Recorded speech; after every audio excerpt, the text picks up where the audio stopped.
Le pido un balance, estuvo ayer en el acto de Cristina, que encabezó Cristina Kirchner en Plaza de Mayo, un balance de lo que se vivió ahí y con lo que se fue de la plaza. Mira, mi primer balance es la enorme cantidad de gente que fue en medio del diluvio, ¿no? Muchos evaluaban que con la lluvia iba a ir poca gente, y la verdad es que la gente se movilizó, fue a escuchar a aquella persona que sienten que dirige, que dirigió, que es la responsable de los últimos años más felices, donde tenían llena la heladera, donde agarraban su recibo de sueldo y encontraban reflejado un aumento que significaba que puedan mejorar un poquito su calidad de vida. Y eso fue muy emotivo. El amor con el que la gente fue a escuchar a Cristina, nada, es imposible que no te llegue si sos militante, ¿no? Si sos militante y en algún momento caminás esas calles. Ese es el primer balance. Me voy con eso, con la cara de esperanza de mucha gente que estuvo ahí. De gente que cuando Cristina decía, bueno, y lo último que voy a decir, y vos veías gente que rezaba desde arriba del escenario. Eso fue increíble. Ahora, mucha gente llegó a esa plaza con la ilusión de que se iba o a decir el nombre de eventualmente de los candidatos o de las candidatas para las elecciones, o alguna definición por ahí un poco más precisa de la plaza y de ese acto. ¿Se fueron completos, se fueron satisfechos o le faltó una última definición? ¿Vos decís la gente fue con esa ilusión o los y las dirigentes? Porque a veces la incertidumbre y la inquietud, las ansias de querer saber, me parece que pesa más en la dirigencia política que en la gente. La gente fue a escuchar lo que realmente escuchó, cuál es el proyecto de gobierno, que es en definitiva lo que a la gente le interesa. La gente, la sociedad, el pueblo, ese pueblo que estaba ahí movilizado y el que no estaba porque no pudo llegar, mucha gente de las provincias, estaban queriendo escuchar qué país es el que soñamos y por qué país queremos trabajar. Y eso fue lo que Cristina delineó claramente en los 4 puntos de gobierno que ella propone tenerlos como guía para hacer un programa de gobierno. Arriba del escenario estaba Guado de Pedro y estaba Sergio Massa y, digamos, los analistas vimos eso, los analistas políticos vieron eso, los periodistas vimos eso y dijimos, bueno, es un mensaje, ¿no? Es un mensaje de, eventualmente, o una candidatura, o 2 candidaturas, o eventualmente la construcción que viene. ¿Qué significaron los 2 dirigentes ahí en primera fila? Para usted como dirigente y para usted como referente político. Primero que tenemos futuro.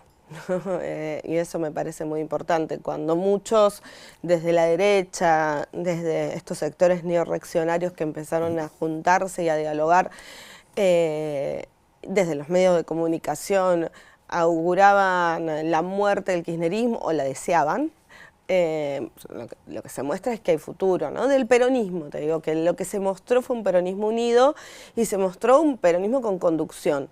Peronismo y sectores que venimos desde otros lugares, que tiene una conducción y esa conducción es clara, está decidida a llevar adelante un programa de gobierno que discuta los puntos fundamentales de cara al mundo que viene, ¿no? ¿Cuál va a ser la relación de Argentina con el exterior? ¿Cómo nos vamos a relacionar con el Fondo Monetario? Pero también, ¿qué proyecto de país vamos a tener en cuanto a la matriz productiva? Un país que esté absolutamente primarizado y que dependa de las materias primas, que tengamos que rezar para que deje de llover o para que empiece a llover, o un país con una apuesta a la industria del conocimiento. Bueno, estas cosas son las que muchos de nosotros queríamos escuchar. Y la verdad es que en ese sentido fue muy bueno escuchar a Cristina plantear esto como desafío, pero también fue muy bueno ver ahí a dirigentes políticos capaces de llevar adelante ese programa de gobierno. ¿Faltaron gobernadores y faltaron dirigentes de la CGT, puede ser? Gobernadores vía 3, los gobernadores también tienen sus agendas. La verdad es que no estuve yo en la coordinación de las invitaciones, así que no puedo decirte por qué no estuvieron. Y bueno, con algunos dirigentes de la CGT más clásica, digamos, las diferencias son bastante bastante marcadas y me parece que están a la vista. Y creo que por eso también lo estaban, y me parece que está bien que el peronismo con las ausencias también expresa sus disidencias, pero lo que no se puede discutir es que ese escenario marcó con heterogeneidad a la mayoría de este movimiento político que expresa una mayoría de voluntad popular. Se habló mucho del pasado, se habló mucho de lo que fue básicamente el segundo gobierno de Cristina Kirchner. Ella y el primero de Néstor. Bueno, también hay que recordar que se cumplía un aniversario muy importante de lo que fue la recuperación del Estado por parte del gobierno de Néstor Kirchner. Pero lo que le quería preguntar es, se cantó Patria sí, Colonia no, ¿no es medio viejo? ¿Te parece? Sí, muy. No, la verdad es que no. Mira, ya en Digo, los lo venimos escuchando 90... hace como 50 años, 60. Y un montón, sí, un montón de años. Pero recordá que en los 90 hubo un filósofo, Fukuyama, que había anunciado después de la caída del muro de Berlín como el fin de ese mundo bipolar. Y decía, pero nos queda el mundo lleno de nacionalismos. No hablaba de nacionalismos, pero era lo que quería expresar. Porque en un país donde tenemos un acuerdo con el Fondo Monetario que pesa como una losa sobre la cabeza y el futuro de cada uno de nosotros y nosotras, el hablar de colonia no sé si es tan viejo. A mí me parece que no es lo mismo tener un gobierno que sea elegido por la voluntad popular y que dirige en forma soberana el futuro de los y las argentinas, que tener una oficina del Fondo Monetario en Argentina y que decida cuáles son las políticas económicas que se van a establecer. Y hay quienes hoy proponen eso. Viejo es hablar de la dolarización. De eso se hablaba cuando éramos chicos. Bueno, esa dolarización que fracasó... Bueno, estamos con una agenda con espejo retrovisor, parece. ¿Vos manejás autos? Sí, sí. ¿Y podrías manejar sin espejo retrovisor? No. Bueno, me parece que Pero el espejo si solamente miro el espejo retrovisor, voy a chocar. Vas a chocar, seguramente vas a chocar con los de adelante. Por eso me parece que es bueno tener el espejo retrovisor y el futuro, todo junto en un escenario. Bien. Si tuviera que elegir, ¿su candidato es Guado de Pedro o Sergio Massa? Mi candidato, a ver, yo tengo una conducción, que es Cristina Fernández de Kirchner. Sí. Y es ella quien va a ser la arquitecta de las candidaturas que nos van a llevar a ganar el próximo octubre. ¿Se puede hacer 2 veces lo mismo con este resultado que tuvimos? Digo, ¿cómo? Cristina Kirchner en el 2019, siendo la arquitecta de toda la propuesta y toda la oferta electoral del Frente de Todos, ganaron, pero el resultado del gobierno es un resultado... No, el resultado fue un resultado precisamente de no tener un programa de gobierno estable. Creo que el gobierno tuvo algunas buenas respuestas, de todas formas, este gobierno. Digo, yo soy muy crítica del gobierno nacional y por eso también me fui, pero creo que el gobierno dio buenas respuestas, sobre todo su primer parte de la gestión. Dio buenas respuestas ante lo inesperado, que fue la pandemia, ¿no? Y me parece que lo esperado, que era la negociación con el Fondo Monetario, que además es lo que hoy de alguna forma nos condiciona la democracia, pero también condiciona al gobierno, bueno, fue lo más, si querés, donde más diferencias tuvimos y costó acomodarse. Cristina mismo dijo, Cristina Kirchner reconoció que las diferencias con Alberto Fernández empezaron antes de haber asumido con la campaña, sí. Con la campaña, ¿no? Por eso preguntaba si se puede hacer 2 veces lo mismo de querer armar un acuerdo con partes muy distintas, que sea Cristina Kirchner la que vuelva a hacer esto y que tengamos resultados distintos de los que tuvimos, ¿no? Me parece que después de la plaza de ayer nadie le puede discutir a Cristina Kirchner, que es la que conduce y la que va a volver a hacer esto. Eso creo, por empezar. Ahora me interesa, ¿cómo es eso? Que nadie le puede discutir la conducción del movimiento Cristina. Hoy no se la puede discutir nadie. ¿Quién tiene la capacidad de movilizar todas esas voluntades? La heterogeneidad que expresaba el escenario, pero la homogeneidad que expresaba la calle. A la única que ese pueblo sigue hoy es a Cristina Fernández de Kirchner. Digo, es la conducción del movimiento. Y en eso, unánimemente, hay un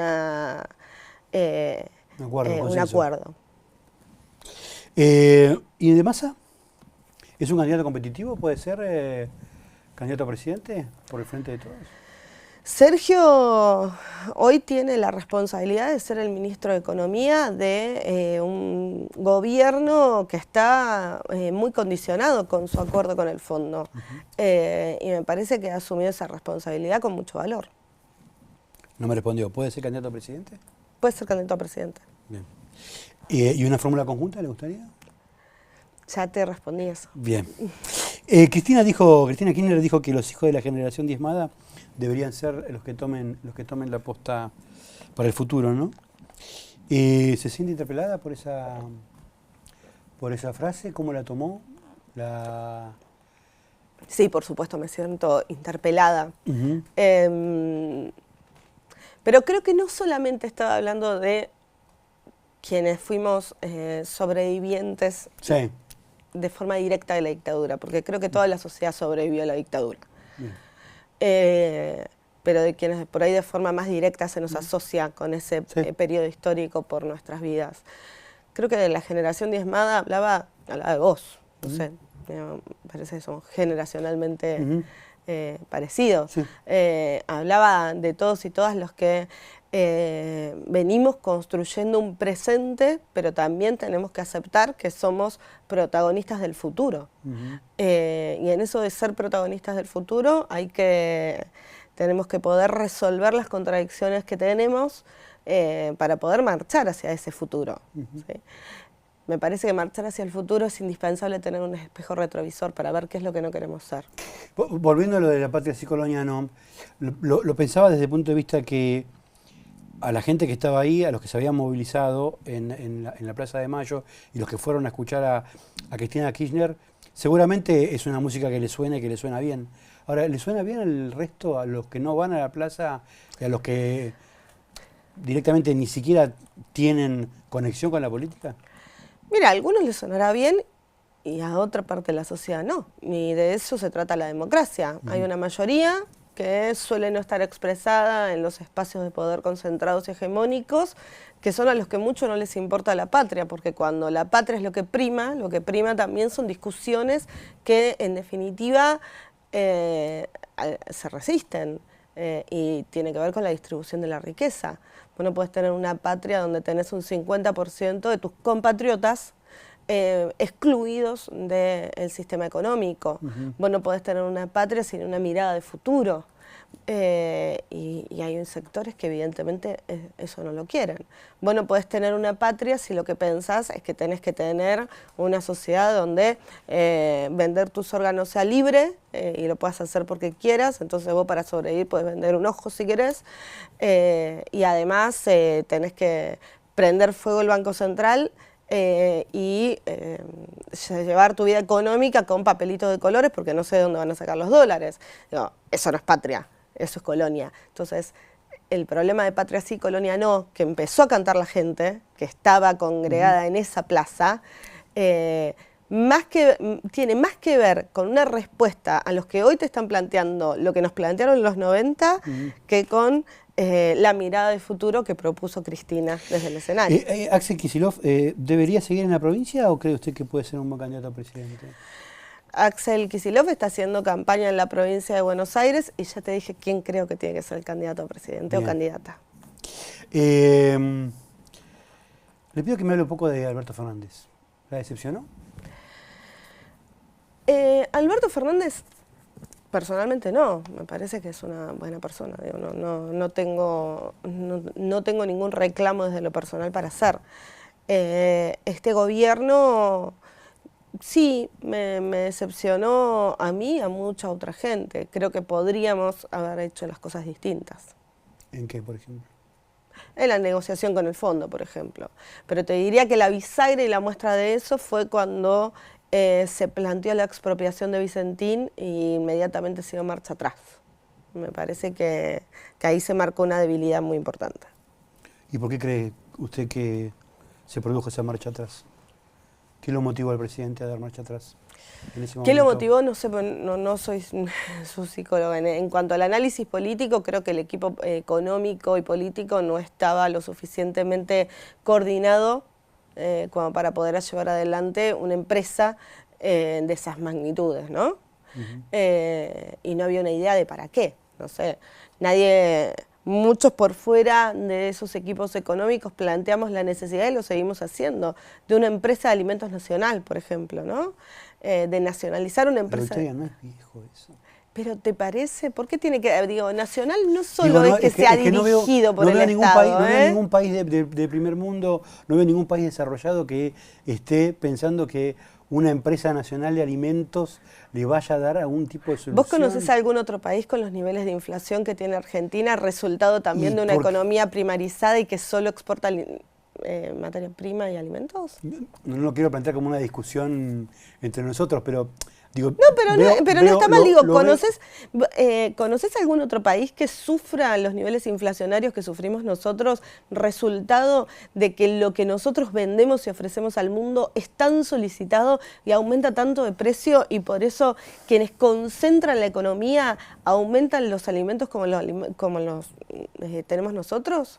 ¿Conoces otro país que haya tenido más de un 100% de inflación, resultado de que prefieren vender los granos afuera, que entre otras cosas? Digo, no es la única causa. La inflación no solamente es porque prefieren vender afuera que adentro, pero es una de las causas importantes. No le pasa a ningún otro país. Entonces yo no digo que el Estado no digo que tenemos que volver a la década del 50 y donde el Estado concentre todo. Entiendo que tenemos que caminar hacia un capitalismo moderno, pero el capitalismo moderno tampoco es la monopolización de grandes rubros de la economía alimentaria, sobre todo, que además no solamente nos expone a la inflación y al aumento de precios, sino a llenarnos el cuerpo de veneno, digo, porque terminamos comiendo cualquier cosa, también porque en ese afán de vender terminamos metiéndole veneno a cada uno de los alimentos que nosotros consumimos. El gobierno de Alberto Fernández, si tuviera que evaluarlo, ¿es un buen gobierno, un mal gobierno o un pésimo gobierno? Te falta un gobierno regular. Un gobierno regular. Y yo creo que hay cosas, te lo dije antes, que se han hecho bien. Me parece que la pandemia... Regular es una calificación. Regular me parece que es una calificación. ¿Alberto Fernández fue leal con Cristina Kirchner o le falló? Bueno, eso lo tiene que evaluar Cristina Kirchner. Su mirada como dirigente política y militante. Yo creo que falló. Y que se lo dijo Cristina en varias oportunidades. ¿Pero fue leal con él? La lealtad tiene que ver con otra cosa. Me parece que falló en cuanto a cómo él, no en lo personal, pero sí en lo político, tenía que dirigir esa alianza de gobierno. Varios dirigentes kirchneristas, peronistas, oficialistas, estuvieron sentados acá en el mismo lugar y a todos les hice la misma pregunta y todos tuvieron respuestas distintas. Y quería la suya. ¿Este es el gobierno de Cristina o no es el gobierno de Cristina? Primero, este es un gobierno presidencialista, con lo cual es el gobierno de Alberto Fernández. Cristina es la vicepresidenta y es la presidenta del Senado, y desde su lugar planteó y llevó adelante las políticas que se podían hacer cuando no había acuerdo, ¿no? Desde decir que había que tener cuidado en cuanto a qué medidas económicas adoptábamos para que el crecimiento argentino no solo beneficie a 4 vivos, que es lo que hoy está pasando, hasta hablar de los funcionarios que no funcionan. Y me parece que eso marca quién gobierna, ¿no? Al principio de la gestión de Alberto Fernández todos decían, bueno, va a gobernar Cristina, va a gobernar Cristina. Y bueno, la verdad es que sillón de Rivadavia hay uno, y la lapicera también la tiene el que está sentado en el sillón de Rivadavia. Por eso Cristina le reclamó a Alberto en más de una oportunidad que use esa lapicera. O sea que no es el gobierno de Cristina. No. Porque la oposición plantea que sí es el gobierno y que Cristina no se hace. Es como decir que el gobierno de Macri era el gobierno de Michetti. Me parece que es una gran... Pero no va a poner en equivalencia a Cristina Kirchner con Michetti. Las dos eran vicepresidentas. No, por supuesto que no. No pongo a Cristina en equivalencia ni con Michetti ni con nadie, porque me parece una de las dirigentes políticas de América Latina más brillantes que hemos tenido en los últimos tiempos. Lo que estoy diciendo es que en un sistema republicano de gobierno y presidencialista como el que tenemos, cada uno tiene su rol. Quien encabeza hoy el Poder Ejecutivo es el presidente. Correcto. ¿Cuántas chances de ganar tiene el peronismo? Muchas. ¿Por qué? Yo creo que vamos a ganar en el 23. Primero por lo que se expresó... Hay muchos datos que están mostrando un deterioro en el poder adquisitivo de los trabajadores, que hay un nivel de inflación bastante elevado. Del que hablamos recién. Sí, de todas formas creo que va a ganar el peronismo porque la sociedad sabe, conoce y tiene memoria reciente de lo que es Juntos por el Cambio. Nadie quiere volver a esa sociedad, a ese país donde te levantabas y cada 20 días encontrabas una boleta de luz distinta abajo de la puerta porque siempre te aumentaban las tarifas a vos y no a las empresas o a los sectores concentrados de gobierno. A mí no me gustaría volver a tener un presidente que su primer medida de gobierno sea beneficiar a los sectores más privilegiados, excluir a las mineras de las retenciones que pagaban, permitir que los sectores que más dinero ganaron dejen de pagar renta, cosa que después tuvo que ir para atrás. Creo que nadie quiere volver, estoy hablando de las retenciones, sí. Creo que nadie quiere volver a ese país y también sabe la sociedad que hay una frase que por ahí te parece también antigua, pero creo que es muy presente y estuvo muy presente el 25, que los días más felices fueron y serán peronistas. Así que creo que la gente... Hay que ser peronista para creer eso, ¿eh? No, hay que mirar la realidad. ¿En qué momento en nuestro país se discutió el salario y se equiparó el ingreso de los salarios con los sectores de más riqueza? ¿En qué momento Argentina fue el país donde un trabajador gane más que cualquier otro trabajador de América Latina? En el gobierno de Cristina. ¿En qué momento este país pudo extender la protección al sistema de pensión y asistencia social? Durante el gobierno de Cristina. ¿En qué momento más gente se jubiló? En el gobierno de Cristina. Y así podemos seguir.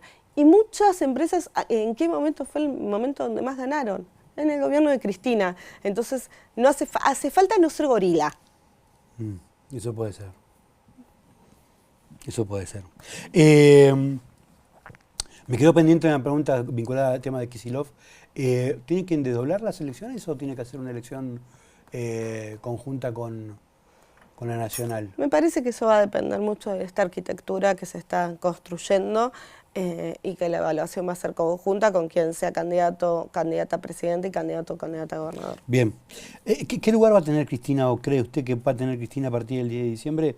Habida cuenta que ella dijo que no va a ser candidata, lo aclaró, les pidió por favor que tengan compresión de texto y ayer les seguía gritando una más y no jodemos más. ¿Cuál es el lugar que va a tener Cristina Kirchner para el 11 de diciembre, cree usted? Cristina va a tener el lugar que tiene hoy, es la que conduce el movimiento. Y ningún gobierno puede ser un gobierno popular desconociendo para quién está gobernando. Ahora, ¿es posible gobernar para el peronismo con Cristina tras bambalinas? ¿Otra vez? ¿Por qué tras bambalinas? Es la que conduce... No siendo presidenta, no estando investida con el cargo... Está bien, pero una cosa es que no estés investida con el cargo y otra cosa es que quienes están en ese cargo no te escuchen. ¿A quién van a escuchar? Yo la verdad me sorprende mucho. Cristina, Néstor, han sido personas de quienes además durante mucho tiempo yo estuve como bastante alejada, sí, ¿no? Sí. Pero que escuchaban mucho a Alfonsín, por ejemplo. ¿Y Alfonsín estaba tras bambalinas? No, era un hombre con experiencia, con la experiencia política de haber vivido años de la democracia muy difíciles, que fue la recuperación democrática. Escuchar no es obedecer, escuchar es escuchar, ¿no?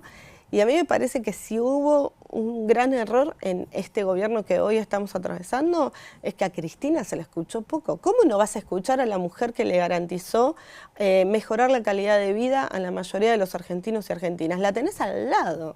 ¿Cómo no vas a escuchar? La escuchan en el mundo. En el mundo en los foros internacionales, los grandes líderes mundiales se quedan callados escuchando a Cristina. ¿Cómo no la vas a escuchar? La verdad es que me parece que es hasta un desperdicio. Y si fuese hombre, no sé si le pasaría. A ver. ¿Alfonsín lo escuchábamos? Sí, claro. ¿A Duhalde lo escuchamos? Todavía lo seguimos escuchando. Pero Victoria, ayer estaban todos los canales en vivo y en directo con Cristina hablando y proyectando. ¿Y cómo no la vas a su escuchar? Discurso. Entonces, si llegás al gobierno, ¿cómo no la vas a escuchar? Si es la mujer que concentra la atención de los que la aman y los que la odian tanto que la quisieron matar. Digo, ¿cómo no la vas a escuchar? Si llegás al gobierno, por supuesto que yo espero que se construya un gobierno que escuche a la dirigente de los últimos años más importantes. Es complejo porque al reconocer que tenemos un régimen presidencialista y al mismo tiempo que no esté la persona que tiene más poder y que tiene más predicamento en el cargo de presidenta, es complicado, ¿no? Nunca funcionó. Es una receta que nunca funcionó. No funcionó ni con Perón, no funcionó pero no hay con que, Alfonsín, hay que tratar no funcionó de no, con Cristina y Alberto. ¿Otra vez vamos a hacer Hay que lo tratar mismo? de no manejar, como vos decías, solo mirando el espejo retrovisor y ser un poco más modernos. Caminar a la modernidad también tiene que ver con escuchar y encontrar consensos. Y me parece que no escuchar a aquella mujer otra vez que concentra un nivel de experiencia tan importante y de autoridad, porque ha sido quien pudo garantizarle a esta sociedad vivir mejor, efectivamente, es un desperdicio. Aparte, quienes no la escuchen, me parece que en realidad se están perdiendo eso, ¿no? El desperdicio de quien tiene la experiencia para poder llevar adelante un mejor gobierno. Vamos a entrar en la parte final del reportaje, de la entrevista. Vamos a hablar ahora sobre la oposición y sobre lo que viene. Le pido una mirada sobre Juntos por el Cambio, ¿no? ¿Qué está viendo usted como dirigente oficialista de lo que está pasando en Juntos por el Cambio, de la pelea que tienen y de la interna que tiene Patricia Bullrich y Rodríguez Larreta? ¿Cómo está mirando este fenómeno? Es un espacio político. Argentina, entre otras cosas, creo que está caminando hacia un mundo donde tenés un gran polo de centro-derecha y un polo de centro-izquierda. Si querés, que siempre ha sido expresado, o muchas veces ha sido expresado históricamente en nuestro país por el peronismo, como columna vertebral, si querés, de ese movimiento. Juntos por el Cambio lo que está teniendo es una fuerte puja en cuanto a cuál es el modelo de país que van a llevar adelante, que a veces tiene que ver con lo social, porque se disfraza de eso muchas veces las discusiones que tienen, pero que en realidad y en el fondo tiene que ver con la distribución de la riqueza y con cómo conciben la sociedad, ¿no? No pasa solamente en Argentina, te diría que es en el mundo. Como analista político vos sabés que los sectores neorreaccionarios están creciendo en el mundo y que eso tiene que ver con la fuerte crisis en la cual ha entrado en esta fase el sistema, ¿no? El sistema, el capitalismo, el sistema financiero internacional ha entrado en una crisis muy grande que hace que resurjan, hablando de discursos viejos, discursos viejísimos, ¿no? Discursos viejísimos que han sido los pilares fundamentales de sistemas como el nazismo. Y no lo estoy comparando, pero porque me parece que hay situaciones que son incomparables. Pero hay muchas partes de esos discursos que resuenan al oído y que tienen que ver con esos discursos que en 1933 los escuchábamos en esa Alemania y se empezaron a extender rápidamente por toda Europa. Hoy también lo estamos escuchando y hay que tener cuidado. Antes de hablar de Milei, que quiero hablar en profundidad sobre él, quiero preguntarle sobre la controversia que hubo esta semana con el caso del motochorro que murió después de un enfrentamiento, después de que un policía le disparó en la provincia de Buenos Aires. Bullrich salió muy fuerte a respaldar al policía que disparó. ¿Qué piensa de esa situación? Primero pienso que la situación de inseguridad que se está viviendo en nuestro país es muy grave como para poder tomarla como un eje de campaña, que es lo que hace Bullrich. Bullrich además fue, hasta hace 4 años nada más, ministra de Seguridad. Los índices de inseguridad no mejoraron durante su gestión y me parece que eso lo que muestra es que los discursos... Ella dice que sí.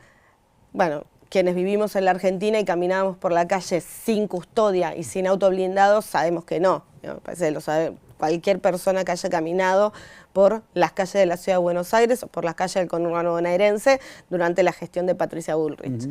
El miedo no cambiaba, el miedo que sentís cuando salís a las 6 de la mañana de tu casa y tenés que caminar 5 cuadras hasta la parada del colectivo, no era distinto hace 4 años que ahora. No es que empeoró o que el miedo sigue estando, el problema es que sigue estando y va a seguir estando si no aceptamos que tenemos un debate más profundo que dar y que tiene que ver en parte con este acuerdo democrático que tenemos que establecer entre las diferencias, entre los diferentes sectores de la dirigencia, y no te hablo solo de la dirigencia política y por eso pongo el énfasis en la palabra dirigencia, creo que la dirigencia empresarial, la dirigencia social, nos tenemos que sentar en una gran mesa y arribar nuevamente acuerdos que establezcan pisos en cómo tiene que funcionar nuestra democracia. Y el derecho a la seguridad es un derecho fundamental para poder ejercer el resto de los derechos. Entonces es importante que discutamos algunas cuestiones que tienen que ver mínimamente con garantizar ese derecho a la población que hoy no lo estamos garantizando.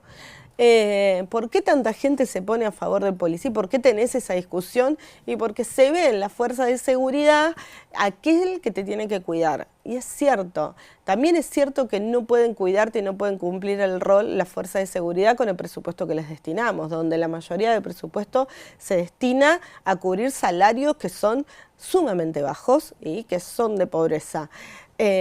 No podemos tener una fuerza de seguridad mal paga, mal equipada y mal preparada. No podemos entrenar como hacían en la provincia de Buenos Aires cuando María Eugenia Vidal era la gobernadora, 3 meses a un pibe, darle un fierro y mandarlo a la calle con una placa.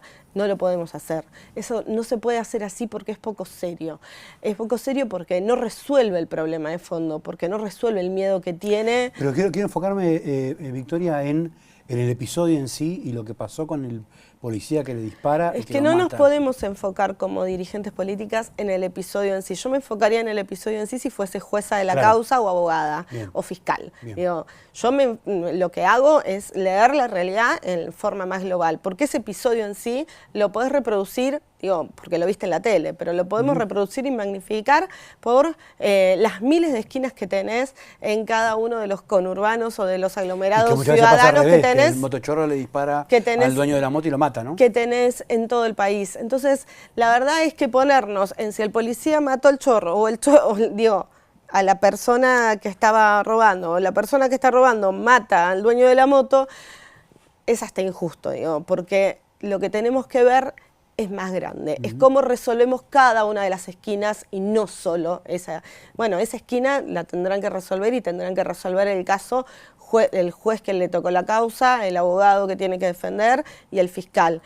Y lamentablemente llegamos tarde. Ahora, ¿cómo hacemos para evitar que se sigan multiplicando esas esquinas? Bueno, a mí, como dirigente política, me interesa discutir cómo hacemos para evitar que ese hecho se siga multiplicando a lo largo y ancho de todo nuestro país. Y para eso necesitamos un programa de gobierno que garantice determinadas cuestiones que no están garantizadas.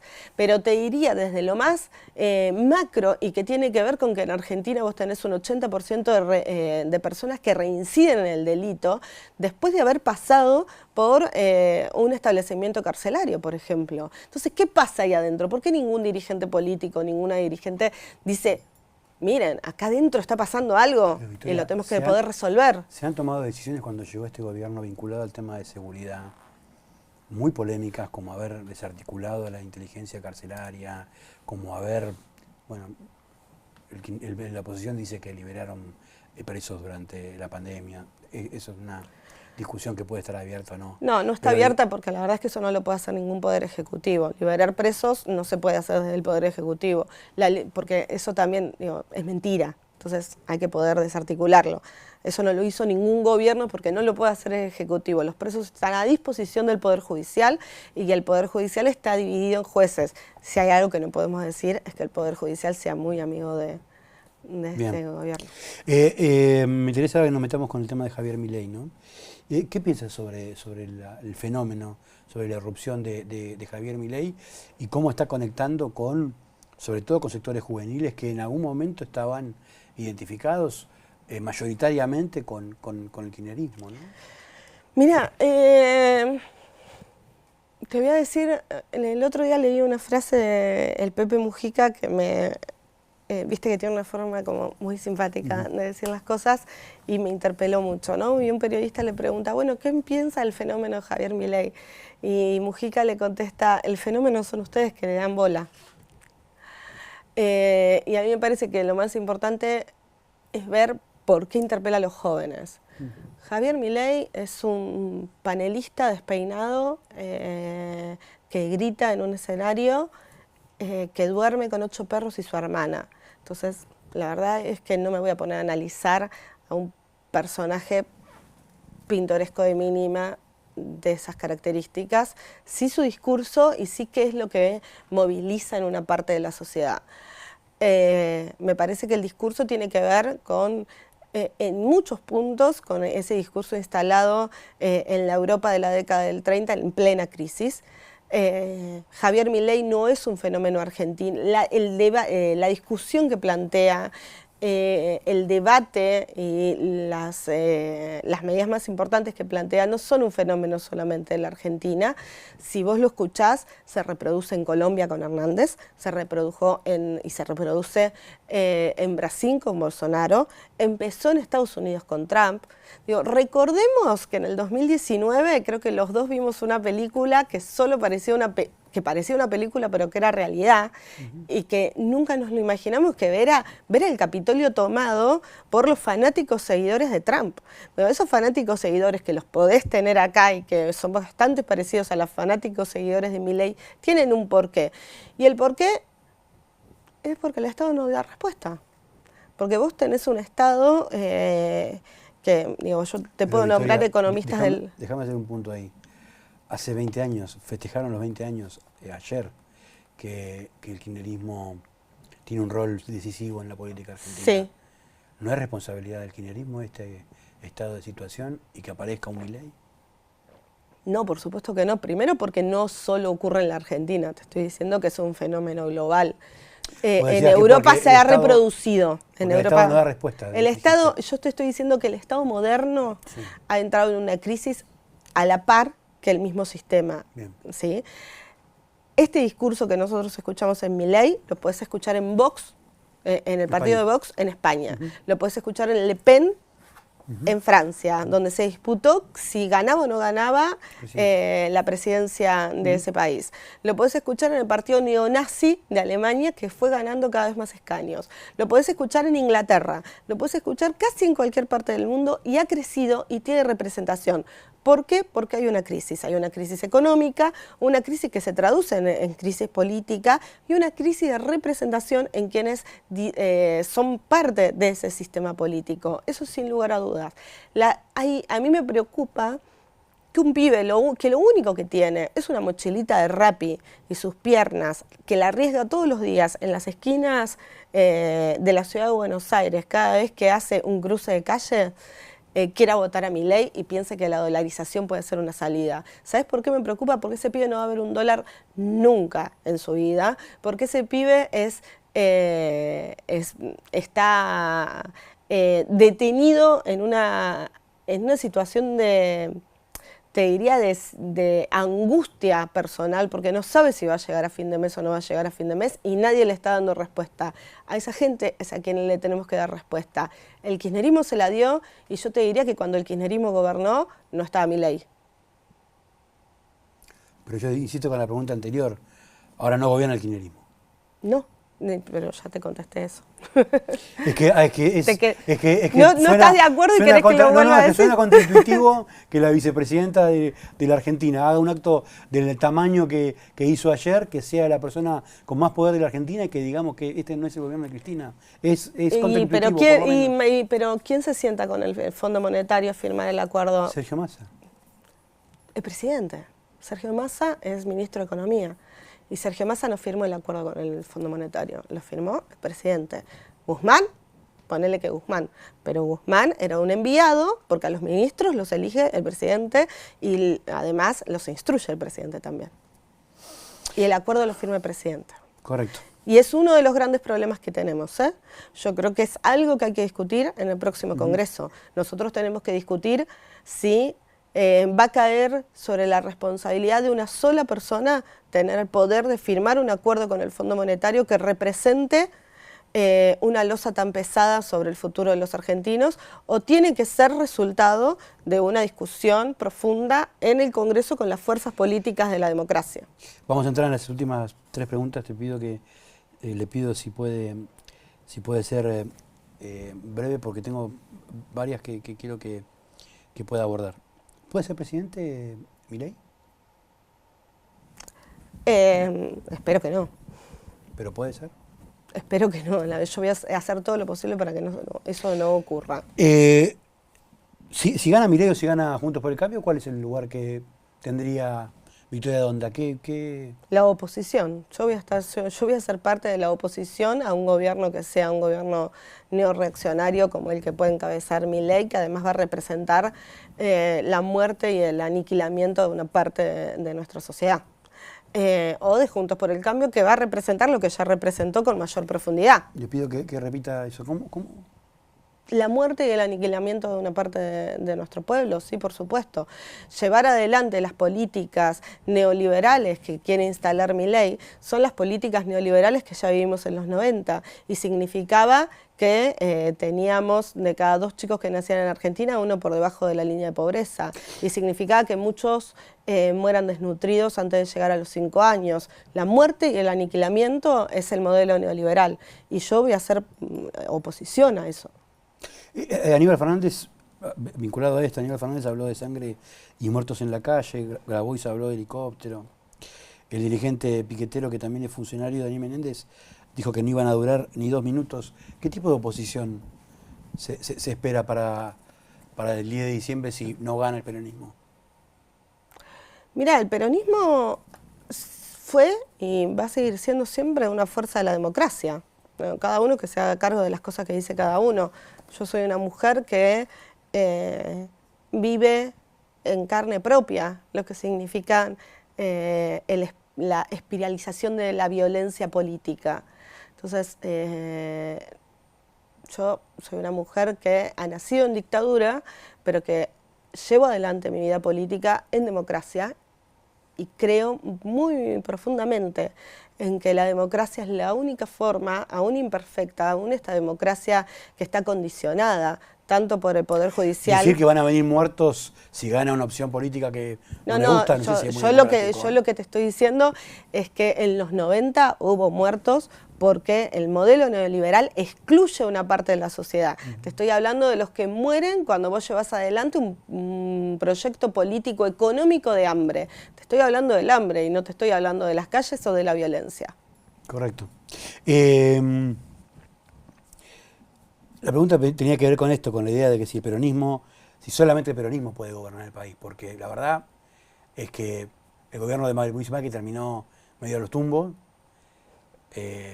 y se plantea como una pero conquista. No será porque pero no será que el gobierno de Mauricio Macri terminó a los tumbos porque apenas asumió, empezó a aumentar las tarifas, empezó a despreocuparse del futuro de los y las trabajadoras, y lo único que quería era llevar adelante la modificación de la ley de contrato de trabajo para flexibilizar el trabajo?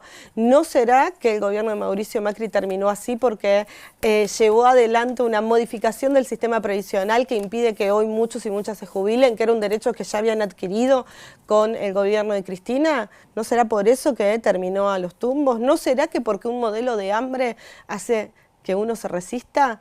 Si a vos quieren entrar a tu casa y saquearte la heladera, ¿qué vas a hacer? Este gobierno prometió la heladera llena y la verdad es que no está llena. No estoy diciendo, por eso creo que hay que modificar las pautas, pero yo te pregunto otra vez, si a vos quieren entrar a tu casa y saquearte la heladera, ¿vos qué vas a hacer? Me voy a defender, obviamente. Bueno, lo que este pueblo hizo con Mauricio Macri y lo que tenemos que hacer con cualquiera que nos proponga las mismas medidas que Mauricio Macri es defendernos. ¿Cómo? Entonces, en defensa propia, con democracia. Por eso tenemos la democracia, la tenemos que defender y la tenemos que fortalecer. La oposición plantea que se vienen 14 toneladas de piedra de nuevo.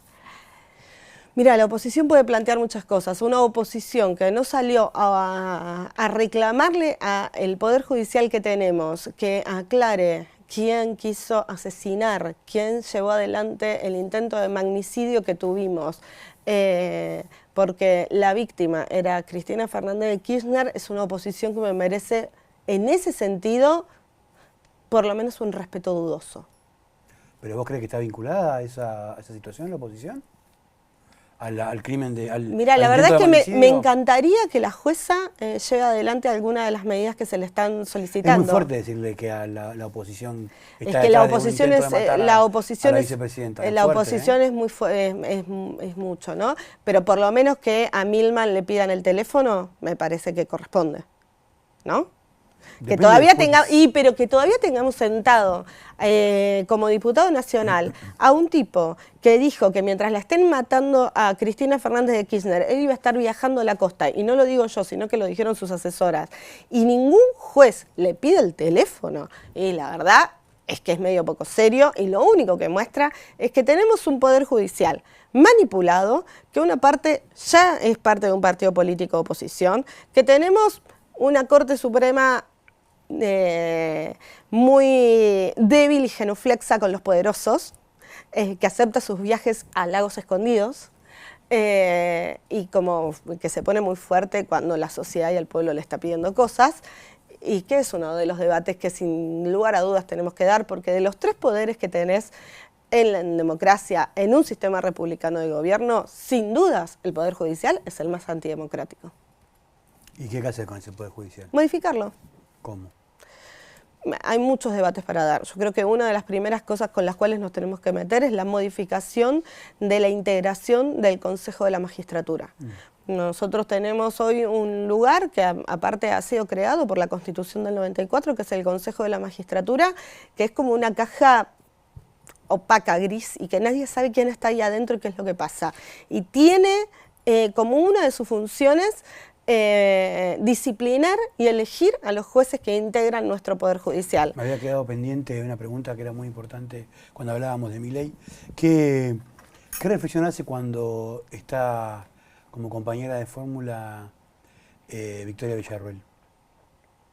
Bueno, expresa lo que expresa Milei, el negacionismo. Los sectores neorreaccionarios son eso, son negacionistas. Reivindican. Negacionistas significan que niegan los genocidios. Negacionista es el que niega el holocausto, pero también es el que niega el genocidio de la última dictadura militar, y lo reivindican. Digo, son sectores que reivindican delitos, los delitos más horrorosos que ha vivido nuestra sociedad argentina. No me parece que sea extraño que sea su compañera de fórmula. Y la de final, ¿cómo se lleva con además tiene un candidato a gobernador en Tucumán como Bussi, ¿no? O sea, me parece. Es bastante consecuente eso. Bien, y la de final, ¿cómo se lleva con los haters? Con los... Bien, me encanta. No, ¿cómo me voy a llevar mal? Sí. No, porque alguno lo usa casi como una especie de entretenimiento y no le importa, y hay otros que sí, que les afecta y que les duele y que les molesta, depende de cada uno. Digamos. Depende de la noticia. A ver, me parece que los haters son como uno de los eslabones de esta nueva forma de ataque a la democracia y a la libertad de expresión. Que las redes sociales han modificado lo que nosotros conocemos tradicionalmente como libertad de expresión. De hecho, han modificado tu profesión. La ha flexibilizado, totalmente. Ha generado otras condiciones. Nos ha ayudado mucho también. ¿Ha ayudado mucho? Nos ha ayudado mucho a nosotros, muchísimo. Sí, en algún sentido sí, en otro sentido... Tiene cosas negativas, muy negativas, y tiene cosas muy positivas. Hay que saber... Inimaginables. Vos imaginate que yo empecé en el 98, cuando apenas había computadora nada más. Y las redes sociales hicieron mucho bien a la profesión. Totalmente, puede ser que hayan hecho mucho bien en alguna parte y en otra parte no, y por eso creo que hay un debate para darnos, ¿no? Que si cualquiera con un teléfono celular es igual de periodista o analista político que vos, en la calle. Son debates para darse. Menos censura, todos los debates son posibles. Por supuesto, menos censura es más democracia. Me parece que hay muchas cosas para analizar. Ahora, ¿es censura? Evaluar si la proliferación de los discursos de odio o de las fake news dañan o no dañan la democracia. Depende de quién diga que la es fake verdad, news. la verdad es que no es. Pero fake news es una noticia mentirosa. No es muy. Sí, es pero mentira. pero depende de quién defina qué es eso, mentiroso o qué no es mentiroso. Porque una cosa es, ahora es de noche, es claramente una mentira. Ahora, si Victoria Donda puede estar en condiciones o no de, no sé, de ejercer un cargo. Pero eso no es una fake news. Fake ¿y news quién lo es va a decir. definir? Pero eso no es. A ver, fake news está definido internacionalmente y está definido además por la Comisión de Libertad de Expresión de la ONU. Hay tratados internacionales que están hablando de este En fenómeno. Nicaragua y en Venezuela usan fake news para hacer bastantes tropelías. En varios lugares usan fake news Bastantes para. tropelías hacen. En Brasil ganaron la presidencia con Bolsonaro, con las fake news. Digo, diciendo que quienes eran candidatos de Lula se drogaban en la vía pública. En Brasil ganaron, Bolsonaro gana con las fake news y aparte las reivindica. Trump gana con las fake news. Las fake news no son usadas por los sectores populares o los sectores democráticos o de centro izquierda. Son utilizadas por quienes tienen esas tecnologías y manejan esas tecnologías, y esas tecnologías se manejan con mucho dinero. Los haters no son personas odiadoras nada más. Vos sabés que tenés empresas dedicadas a transmitir el odio en las redes. ¿Y eso por qué? Porque el odio, en definitiva, lo que termina generando es un clima de violencia tan grande que hace que muchos y muchas se replieguen en su accionar político. Es algo que me lo pregunté y sí, la verdad es que mucho, porque además he sido víctima de muchas fake news. ¿Por ejemplo? Por ejemplo, dijeron que el padre de mi hija era pedófilo, por ejemplo, dijeron que yo tenía una trabajadora en forma no registrada, por ejemplo, dijeron eso que yo estaba... mucha controversia. Generó mucha controversia. Por ejemplo, dijeron, ¿Cómo por quedó suerte... eso? Y eso, ¿ves? Eso sería bueno poder decirlo. La fake news lo que genera es que la controversia quede en la controversia y no se sepa cuál es la solución. La resolución de eso fue que tuvieron que archivar todas las causas porque eran todas mentiras. Esa fue la solución. Ahora, esto que yo te estoy diciendo no lo sabe nadie. ¿Por qué no lo sabe nadie? Por lo que genera la fake news. La fake news lo que hace es la espectacularidad del debate y de grandes títulos que son mentiras, pero cómo se resuelve no sale en ningún lado. No lo saben ni los periodistas. Mira, vos sabías de la controversia que generó esa fake news y no sabías cómo se resolvió. Se resolvió, tuvieron que decir que no era cierto las cosas que decían. La fake news que genera que haya una foto mía en algún lado dando vuelta diciendo que yo estaba tomando una línea de cocaína en el Congreso Nacional. Era una foto de otra persona, pero salieron a decir eso. ¿Cómo se resolvió eso? Y nada, hay que salir a decir que es mentira. O sea, la fake news inicia una cadena de mentiras sobre determinados sujetos políticos, protagonistas de determinados debates y en algunas situaciones, y luego a veces esas mentiras que se generan en los medios de comunicación y en las redes sociales terminan en los juzgados que son bastante funcionales a esos sistemas de poder que instalan las fake news. Entonces, con eso tenemos que terminar porque eso daña a la democracia. Entonces, no depende solamente de quién lo diga que es una fake news o no es una fake news. Una fake news es una noticia claramente mentirosa o una noticia que, si bien está basada sobre algunos hechos, termina deformando esos hechos. Eso es una fake news, es una convención internacional y no lo digo yo, lo dice todo el mundo. Y por eso en algunos lugares que han sufrido lo que hemos sufrido nosotros como Alemania, se han impulsado leyes que de alguna forma reglamentan la responsabilidad de aquellos medios o personas que propagan discursos de odio, fake news. ¿Cómo evitamos la fake news? Y si recibís una noticia falsa, no la digas, no la reproduzcas, porque el reproducirlas sigue generando daño a la democracia.